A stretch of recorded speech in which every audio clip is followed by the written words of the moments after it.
Just a quick disclaimer here, I dislocated my jaw, so this is gonna not be fun for either of us, so if I'm like playing with my jaw the entire time or just like stop, then sorry. I'm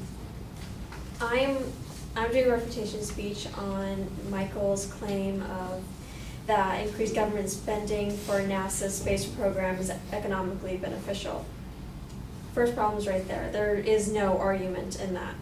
It's called investing when you put in money and expect something else to come out of it.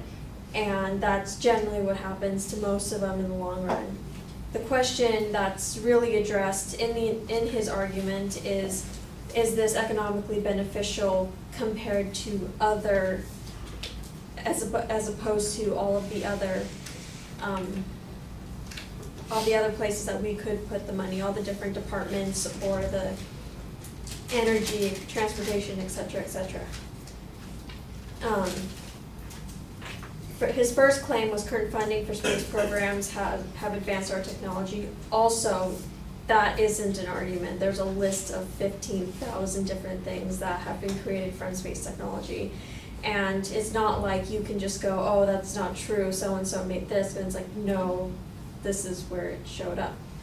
There's no argument in that being said. Also, he also brought up SMAP for flood damage loss, the Voyager having surpassed its purpose and continuing to survive. The Voyager was created quite a few years ago when we did have money, when we did have more money than we have now.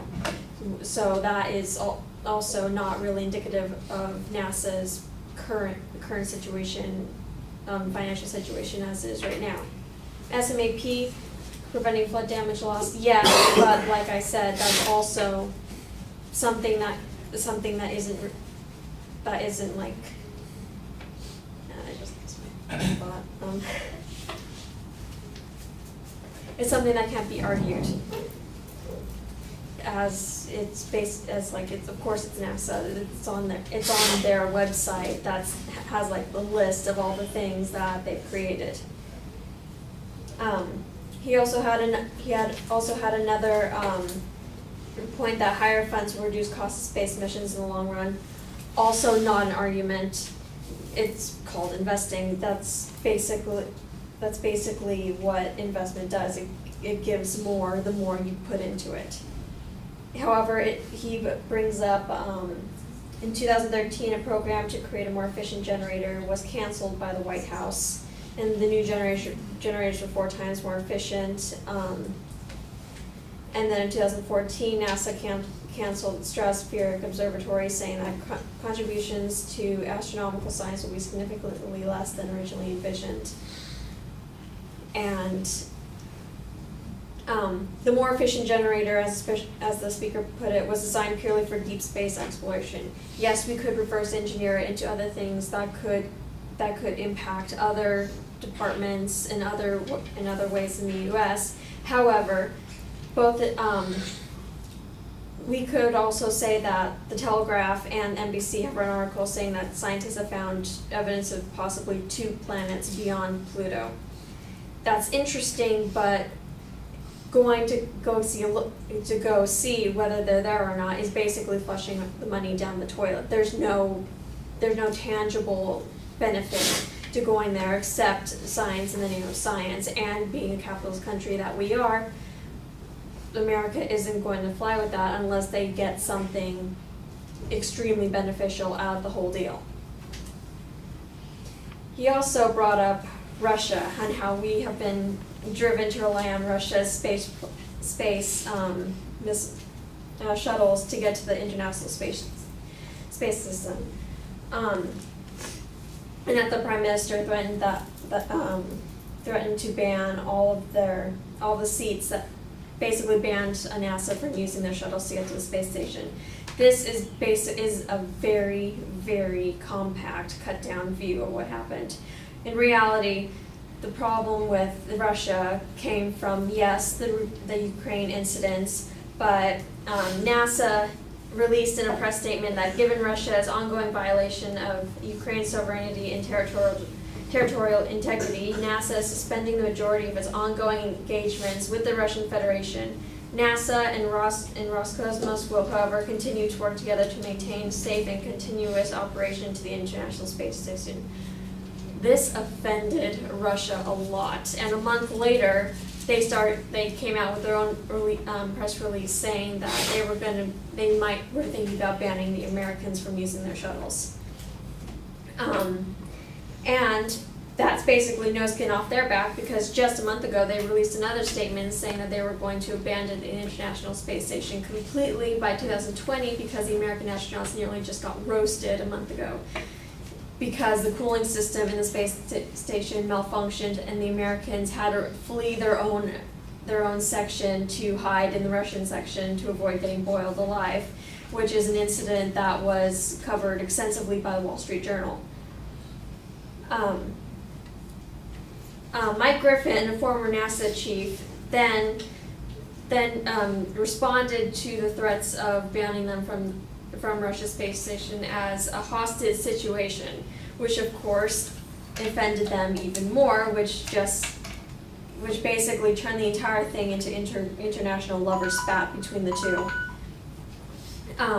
But however, NASA has begun its own space race, which is what Yahoo News is calling it, between SpaceX and Boeing. And instead of NASA creating their own shuttles or capsules, they're going to be using commercial shuttles from private sectors, which removes most of the need for money for creating shuttles in particular. So, in conclusion, most of the argument was not an argument. It's pretty obvious that NASA does contribute a lot to the U.S. and to the various different departments that we have. However, using Russia as a thing that's bad and that should be changed, that's actually causing a lot of good things, because what caused NASA to become so powerful in the first place, it was the competition with Russia.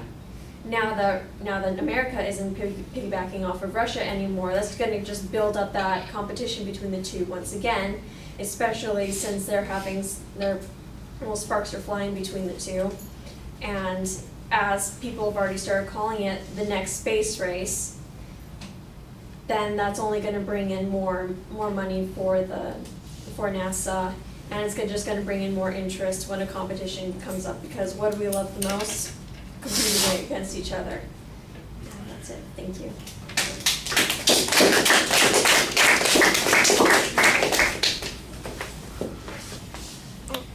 All right, well, I think you want to be careful about accepting the premise that investments automatically result in returns. I think you're right in saying it is an investment, and typically investments do provide us with returns. And we can look in the past and see that we did get returns. There's no denial.